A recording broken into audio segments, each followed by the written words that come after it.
Hello, grade 7 students. In this class, we will learn history, chapter 4, the Mughal Empire. In this class, we will learn how the Mughal Empire was expanded. From the later half of the 16th century, the Mughals expanded their kingdom from Agra and Delhi until 17th century. They controlled nearly all of the subcontinent. That is, 3/4 of the India was under the control of the Mughals. They imposed structures of administration and ideas of governance that outlasted their rule, leaving a political legacy that succeeding rulers of the subcontinent could not ignore. So they gave the proper structure for admining the empire, and also the successors, the followers, couldn't ignore the rules and regulations. So in that way they did the ruling. Today the Prime Minister of India addresses the nation on Independence Day from the ramparts of the Red Fort in Delhi. So where is the Prime Minister hoisting the flag means Prime Minister is hoisting the flag in a Red Fort. It was one of the monument of the Mughal emperors. So in this way, the buildings were important till now. If you want to speak about the Mughals, where are they from and how they became the important emperors and why they gave importance if you see means, we must know that the Mughals are the descendants of two great lineages rulers. That is, one is from the mother's side, the descendant of the Genghis Khan. He died in the 1227. He was a Mongol emperor and he ruled over the parts of China and Central Asia. From the father's side, they were the successors of Timur, who died in 1404, the ruler of Iran, Iraq and modern day Turkey. So from the part who ruled China and Central Asia, they are the Genghis Khan, and Iran, Iraq and Turkey, they are the Timur. Okay. Now these two legends, they associated in a massacre of innumerable people. Who is this? Means this Genghis Khan. He killed many people for expanding his empire. Next, it also linked with the Uzbeks, the Mongols, competitors. So on the other hand, Mongols were proud of their Timurid ancestry, not least of all because their great ancestor had captured Delhi in 1398. So children, they celebrated the genealogy pictorially, each ruler getting a picture made of Timur and himself. Take a picture of figure 2.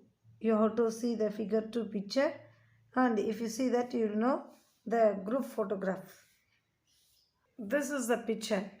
We can see the Timur will be in the middle and the other rulers will be by the right and left side of the Timur. They will have the center image Timur. They are proud to say Timur as their successor. Timur's successor because they captured Delhi. That's the reason. They're not proud of Genghis Khan of their mother's side because Genghis Khan's history is always remembering the massacre, the death of the people in which the Mongols, that is the Genghis Khan, involved. So they are not proud of Genghis Khan, they are proud of only Timur. Mughal military campaigns.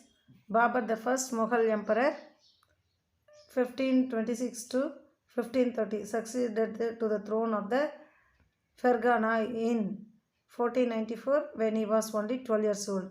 When Babur was At the age of 12, he became the emperor. He was forced to leave his ancestral throne due to the invasion of another Mongol group, the Uzbeks. So he was compelled to give the throne when the Uzbeks were ruling. They invaded. After the years of wandering, he seized Kabul in 1504. Now, from this point, we understand that after he lost the throne, he went here and there, and then finally he captured Kabul. In 1526, he defeated the Sultan of Delhi, Ibrahim Lodi, at Panipat and captured Delhi and Agra. So now Babur, at the age of 12, became the emperor, but he was compelled to leave the throne and he wandered for the here and there in the kingdom, and finally he captured Kabul, and then he defeated the Ibrahim Lodi of Delhi and in Panipat. Okay, there was a war between Ibrahim Lodi and Babur. In that war, Babur won the war. He got the victory in the place of Panipat and he captured Delhi and Agra. Table 1 charts of some major campaigns of the Mughal. Study in the carefully and see if you can notice any long-term patterns. You will notice, for example, the Afghans were an immediate threat to Mughal authority. Now we can see the Mughals are homes in the chapter 7, the Sikhs in chapter 8 and 10, the Mewar and the Marwar in chapter 9. How was Humayun's relationship with the Safavid Iran different from Akbar's? We are going to see that. Did the annexion of Golconda and Bijapur in Aurangzeb's reign end hostilities in the Deccan? Because of Aurangzeb's ruling came to an end because of oppositions.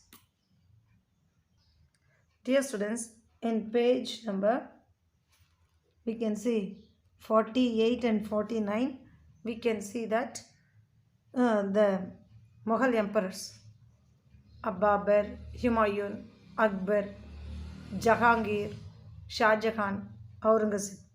These are the six important kings. They were having the major campaigns.